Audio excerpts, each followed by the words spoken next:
Sana may makita tayo. As in, halos zero visibility siya.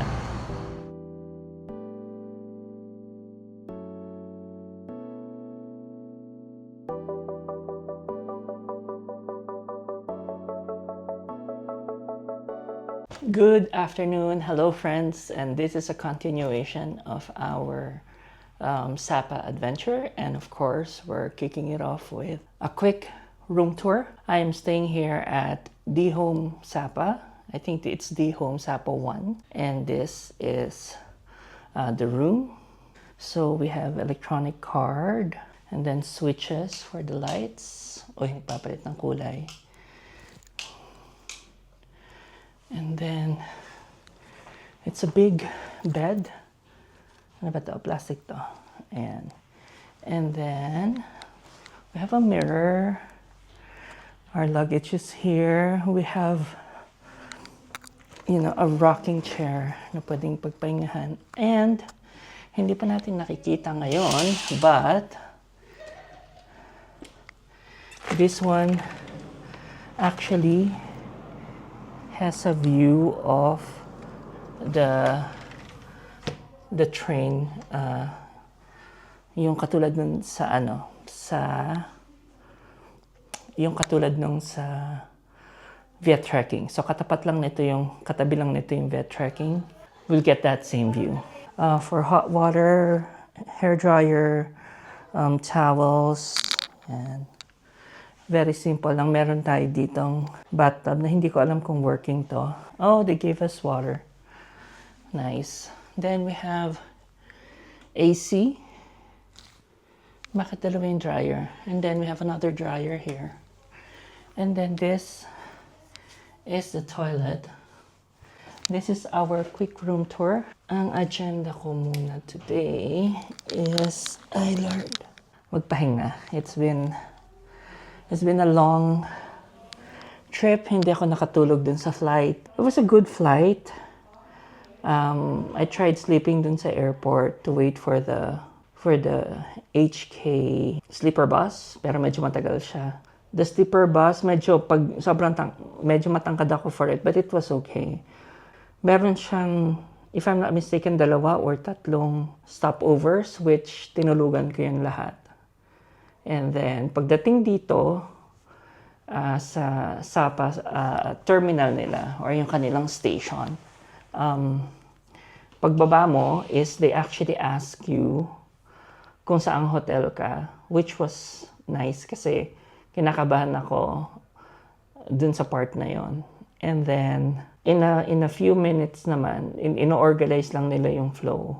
Ihatid na nila kayo, and then they just dropped us off. Diretso check-in na. Itong D Home pala, parang chain pala to, madaming chain to.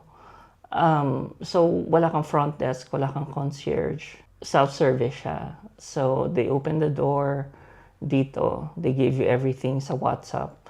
And then, they remote open this particular door para makapasok ka. And then you have a key card moving forward. So, yun. So, this will be my home for the next, I guess, 5 days. Walking distance lang yung city center dito. As in, pagliko ko and isang diretso, Sapa Station na. So, I'm hoping to rest and then walk a little bit and then gusto ko nang kumain. So, yun. But before that, mag-organize muna ako dito sa room. I-ayos ko na yung mga gamit ko para at least alam ko na pagdating ko hindi ako magbubukas ng kung ano-ano. So, yun lang. I did a quick room tour and then maybe I'll see you later pag lalabas na tayo. Okay? So, today we're going out muna. But before that, pakita ko lang sa inyo yung common area nitong homestay na to. So, you have here mga free coffee, toilet paper, towels, kung may kailangan kayong tahiin. And then you have a kitchen, and then kitchen with a view. And then you can hang out here. So today, maglalakad tayo. Gusto kong kumain ng banh mi. At yun ang target natin for today. Hopefully it's not that cold and it's not raining, but hindi naman siguro ako mapuputikan. So, let's go. Pakita ko lang sa inyo, ganito ang Sapa. Halos zero visibility siya.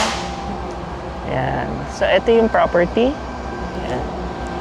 And doon banda, when you go there, doon papunta yung, as in a couple of step lang yung Viet Trekking at saka yung isa pang katabi niya. But for now, lakad lang tayo dito ng short walk. Sana may makita tayo. As in, halos zero visibility siya. Hopefully, 15 minutes lang naman yung lakad. Itong Sapa Station, ayan. Malapit lang yan sa atin. Tignan natin kung Pasko pa sa kanila. Oo nga. Ayan. Pasko pa. Dito tayo sasakay pag pupunta tayo ng Fancy Pan. Tignan muna natin yung schedule at saka yung weather bago tayo actually mag-commit on buying a ticket. Pero, dito yan. So for now, grabe si visibility sa labas. Karirin muna natin yung ating pagkain. Okay, lakad muna tayo ulit. Guys, nakita ko lang to. Meron parang globe sa likod ko. Hindi ko alam kung makikita niya yan. Ang nakalagay, the city in a fog. Well, hindi sila nagbibiro. Super foggy. Pero masarap naman yung weather. It's not too bad. Nakakatuwa lang. Ito yung parang rings nila dito. Hindi mo rin makita. Ay, nako. So, we are going here. This is going to be our first meal here. It's Ban Mi Pong Ni. Okay, let's see if it's open. Parang sarado.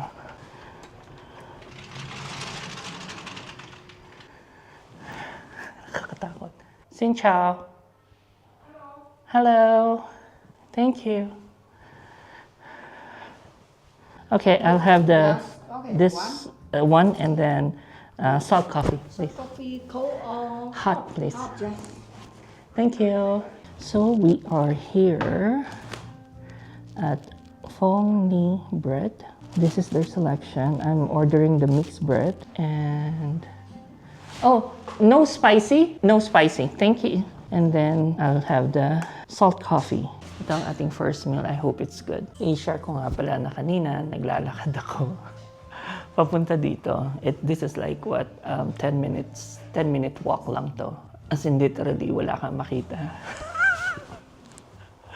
So yung mga lights na, alam mo yun, sa mga cafe house, yung mga building na may cafe and everything, talagang nagiglimmer lang yung mga signages nila. And of course, dahil foggy, medyo may mist. So you tend to get a little bit, moist. And I think maya-maya pa bubuhay ang mga tao dito. It's only 3:39 and long overdue na yung kain natin. Na-jeta na tayo nito. So all in all, yung in-order natin, it's 50 plus 40, mga 100. Sabihin mo ng 100. Thank you. And You mix. Yes, meal under. Okay, Yeah, thank you. mix, yeah. Tikman natin. Sana mainit.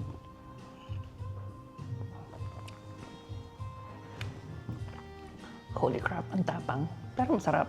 Very strong yung coffee niya. Pero ang sarap, hindi para siyang para siyang pwede mo panlagyan ng isang tasang tubig. I'm so happy, kakain na ako. Nakakatuwa naman. I hope hindi ko siya na-istorbo. Parang nagre-rest siya. Kaya lang, di ba? Pag masarap siya pala, ang bala ko, bumili ng isa pa. Para meron akong, alam mo yun, food sa bahay. Kasi may toaster naman sa bahay. This is it. Pinakihintay natin. Ang laki niya, super laki niya.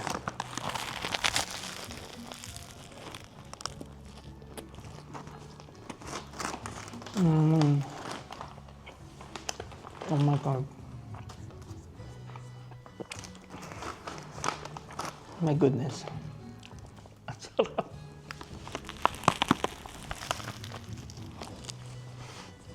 Grabe.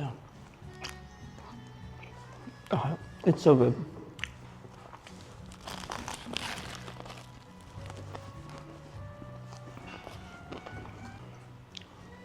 Kasi ito, pinadagdagan ko ng konting tubig kasi medyo matapang.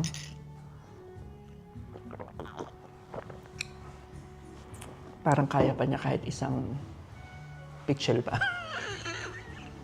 Hindi ko makakatulog. Mga so good. Grabe, sobrang fresh.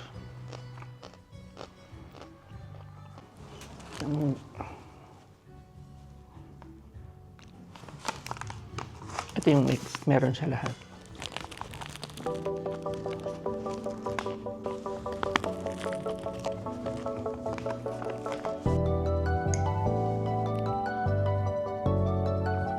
Our first meal is so good.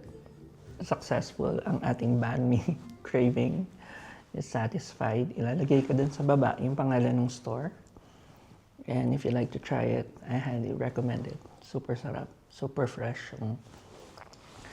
Yung kanyang mga ingredients is super fresh. And the bread too is really good. So, if you're here in Sapa, this is one good place I could recommend. Ang sarap.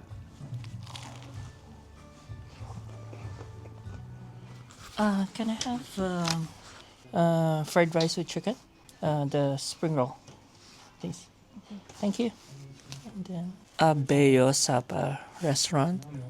It's near the place that I'm staying at, and it has very good reviews. It's like very, very simple aesthetics. All of the reviews seem to think it's good, so let's give it a go. And then the prices aren't so bad. Fingers crossed. I hope it's really good. So just to update you, the weather today is a little cold.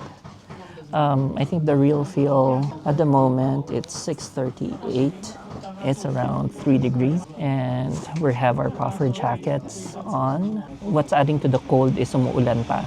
So medyo maputik siya, malamig, medyo may hangin. So, but it's a good experience. I mean, it's better than it being hot and sweaty. At least ito, you can just wear a good jacket and you're good, diba? And then the only thing though is medyo foggy siya. I'm not sure if it's still super foggy at the moment. Dumating na yung una. Tingnan mo. Yung ganito siya kadami. We have our spring roll with a dip. Made it straight na. My goodness, I'm so excited. Okay, let's pray muna. Grabe, ang dami.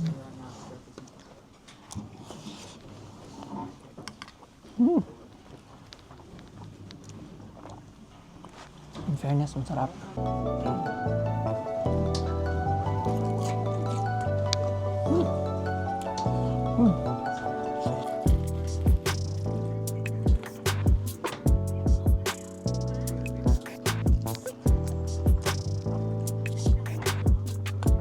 And after our dinner, we're having a nightcap here at Viet Trekking. So it's walking distance lang dun sa tinitirhan natin. So yeah, I ordered, oh my gosh, coffee in the cloud yata yung in-order natin. So, walang masyadong tao. It's only, oras na ba? 7:18. And mag-unwind and relax lang muna tayo. So, dun sa labas, dyan yung mga tao na nanonood nung train na dumadaan. But it's also the same train that passes through our accommodation. So, makikita natin yan every now and then. So, yun. So, I thought I'd just go here for a little bit of a nightcap. And then, before mag-rest tayo. And then tomorrow, we can plan our day depending on the weather, of course.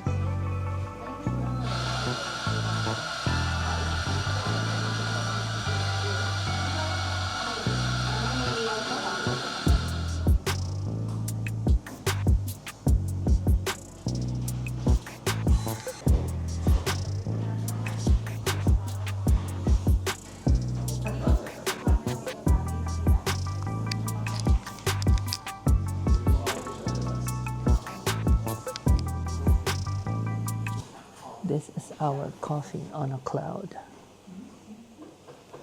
May kutsara siya, so siguro kailangan nating haluin. Ooh, ano yung sa taas?